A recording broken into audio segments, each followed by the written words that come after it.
A Minnesota driver was clocked this morning going 171 miles per hour near Duluth. Police were not amused.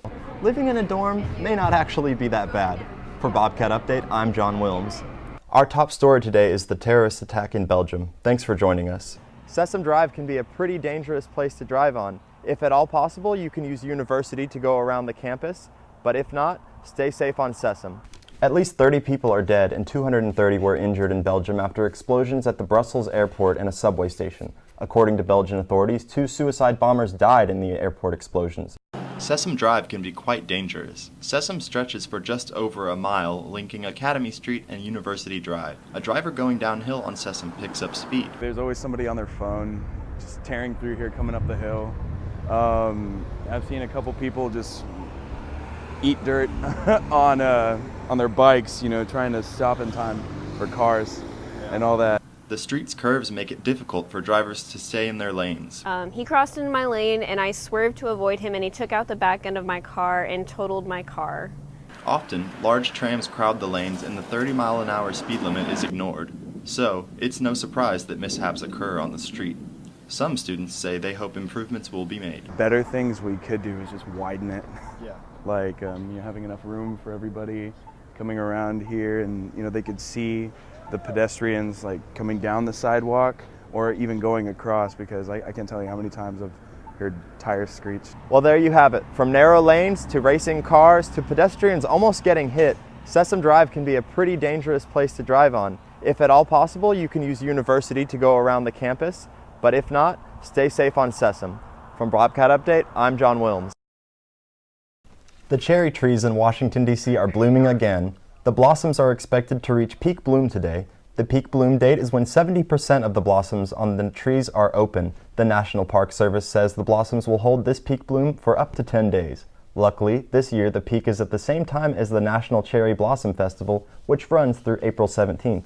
The festival pays tribute to Japan's gift of 3,000 cherry trees in 1912. During their freshman year, home for most Texas State students is one of the university's residence halls.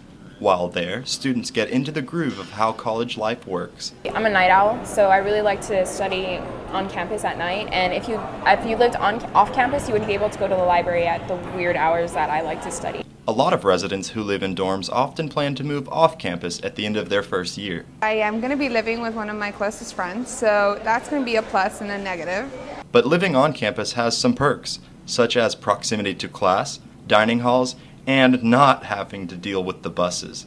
Another benefit of living on campus is always having your resources like right next to you when you need them. Like say I need to go to the math lab, I don't have to get in my car, drive, find parking, which is always an issue for most people. The main turnoff of dorm life seems to be the enforcement of rules that include quiet hours. If there's dorms that are only for 21 and over, I think that would be a factor for people, to increase people on campus. One thing that you don't typically get at a student housing complex is community involvement in the planning of events and mixers. I live in Blanco, and it's a big community.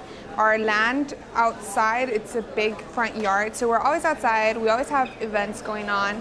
From being able to walk to class, sneak a nap between classes, or just be close to your local dining hall, living in a dorm may not actually be that bad. For Bobcat Update, I'm John Willms. A Minnesota driver was clocked this morning going 171 miles per hour near Duluth. Police were not amused. Deputy Chief Sean Patton had to chase the speeding vehicle. The officer said it was unsettling for him to drive as fast as he did. The driver was 36-year-old Joshua Johnson, who was cited for carelessly driving his Chevrolet Camaro. Johnson apparently didn't get the message that he was going too fast, because later in the day, police caught him again. This time, he was clocked at 148 miles an hour. If convicted, Johnson will lose his license and spend 90 days in jail. Bobcat Update returns tomorrow for all of your Texas State and Central Texas news. Have a great day.